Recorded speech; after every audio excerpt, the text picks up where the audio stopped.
Hello friends, good to see you again through this video. Today I wanted to talk about this subject. When you suffer because of mistakes committed by others, the Lord will not forsake you. See, when we think about our suffering because of what others have done, for example, we can think in workplaces, right?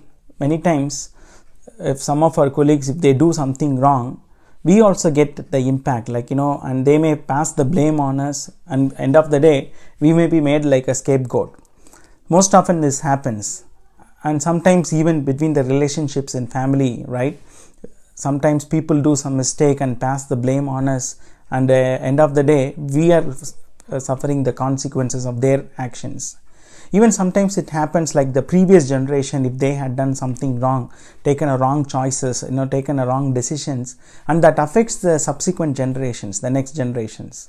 So likewise today we see there are a lot of people who are facing suffering, who are going through suffering because somebody else have done some mistakes, and the consequences of those mistakes are reflecting in their lives, right? Like in these people's lives.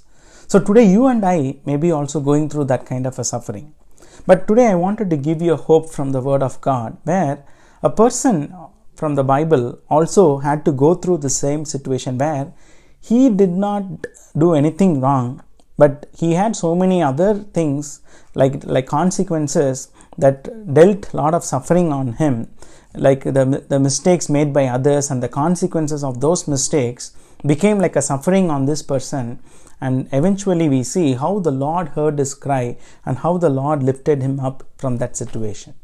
For example, if you read in Genesis chapter 21, right, verses from 14 onwards, here we see about a person called Ishmael.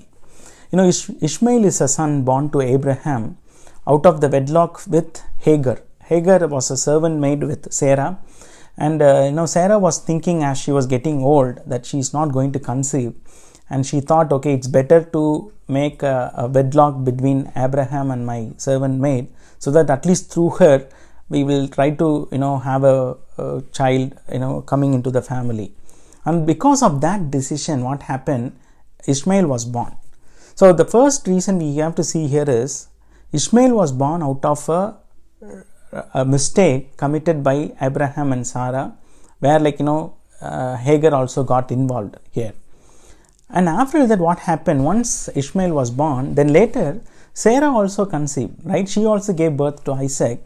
And now Sarah was jealous about Ishmael because she thought Ishmael is going to be a competitor with Isaac. And then she asked Abraham to send Hagar and Ishmael away from their camp, which means she asked them to send into the wilderness. So Abraham also obliged to this, right? Like if you read in Genesis 21 verse 14, Abraham rose early in the morning and took bread and a skin of water and gave it to Hagar, and putting it on her shoulder along with the child, and he sent them away. And she departed and wandered in the wilderness of Beersheba. When the water in the skin was gone, she put the child under one of the bushes. Then she went and sat down opposite to him, a good way off, about the distance of a bowshot.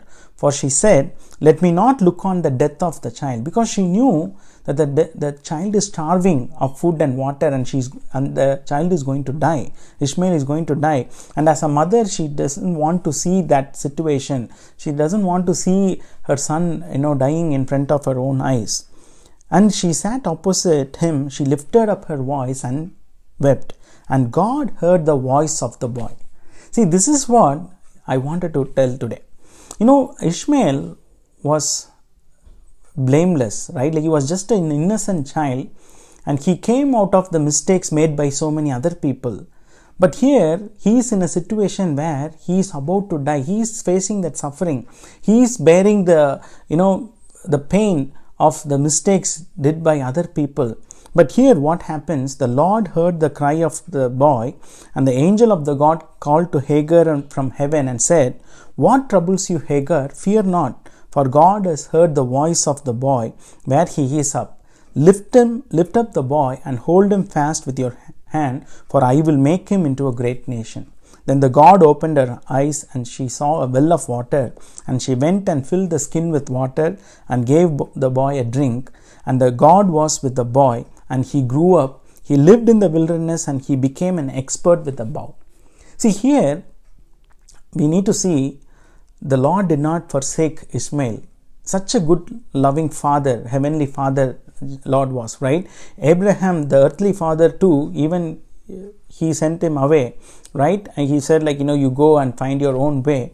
But still, God took care of Ishmael, even though he had to suffer because of the consequences of the mistakes made by other people. So the Lord is willing to help you and me also today, if we are also going through the same situation like Ishmael today. We may be thinking like, that we are suffering the consequences of mistakes made by other people. So why we have to endure this kind of pain, and why we have to endure this kind of suffering. But the Lord says, don't fear. I am listening to you. I know the pain you're going through. I know all the sufferings that you're going through, and I am going to show you the way, and I am going to open your eyes so that you can find that direction, you can find the way, and you can find the solution that will solve your problem, and that will address the suffering that you are facing. Because that is what happened when the Lord opened the eyes of Hagar. She was able to saw the well of water that eventually, that they saved the life of that child. So today, my dear friends, even though like Ishmael, that you've been pushed into a wilderness situation today, the Lord made him an expert in the arrow. He became an expert with the bow, even though he was living in the wilderness. So wherever you get pushed because of mistakes done by others, it doesn't matter, because the Lord is with you. As it says, the Lord was with Ishmael. The same way the Lord is with you and with me. So no matter where we live, no matter where we have been pushed, no matter what kind of suffering we go through because of the mistakes of others, the Lord is faithful. He is not going to forsake us. He knows how to bring us out of the situation, and He knows how to sustain us, and He will never leave us, and He will never forsake us. May the Lord bless this word. You all have a blessed and a happy day. God bless you.